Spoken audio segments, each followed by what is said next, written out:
کہاں سے ملنی ہے؟ جو مانے ہوئے ہیں، جو دعوے دار ہیں اس کتاب کے، ان میں بھی نہیں مل رہی۔ علم حاصل کریں اور دیکھیں کہ کتابیں کیا کہہ رہی ہیں، یہ نہ دیکھیں لوگ کیا کہہ رہے ہیں۔ اور یہ کوئی ایسی عجیب بات نہیں ہے۔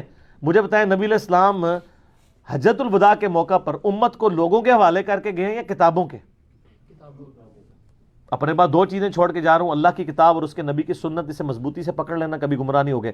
لیکن واللہ نبی علیہ السلام کے پاس ایسے بابے بھی تھے جو چھوڑے جا سکتے تھے، لیکن نبی علیہ السلام کو پتا تھا کہ ان کو چھوڑنے سے میرا مسئلہ حل نہیں ہونا، کیونکہ ان بابوں نے بھی تو فوت ہو جانا ہے۔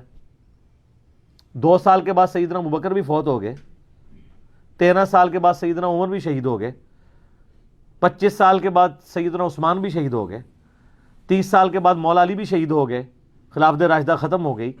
آخری صحابی ابو طفیل عامر بن واصلہ 110 ہجری میں فوت ہو گئے، آج چل رہی ہے 1441 ہجری، آخری صحابی کو فوت ہوئے بھی 1331 سال ہو چکے ہیں، لیکن سر قرآن نہیں فوت ہوا، زندہ ہے، سنت زندہ ہے۔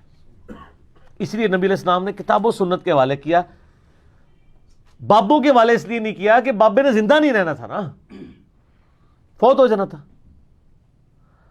اور آج کسی نے اگر ہدایت حاصل کرنی ہے ان کتابوں کے ذریعے نبی علیہ السلام تک وہ پہنچ سکتا ہے۔ پھر غدیر خم پہ بھی 2 بھاری چیزوں کا ذکر کیا، اس میں بھی کہا کہ اللہ کی کتاب ہے، صحیح مسلم میں حدیث ہے،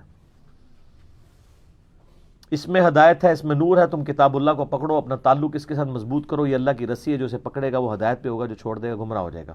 اور دوسری چیز میرے اہل بیت ہے، اہل بیت کے معاملے میں اللہ کا خوف دلاتا ہوں۔ اہل بیت کو پکڑنے کا نہیں کہا، اہل بیت کے معاملے میں اللہ کا خوف، یعنی ان کے ساتھ حسن سلوک کرنا۔ جامع ترمذی میں حدیث ہے کہ مجھ سے محبت کرو اس لیے کہ میں اللہ کا رسول ہوں، اور میرے اہل بیت سے محبت کرو اس لیے کہ ان کی نسبت میرے ساتھ ہے۔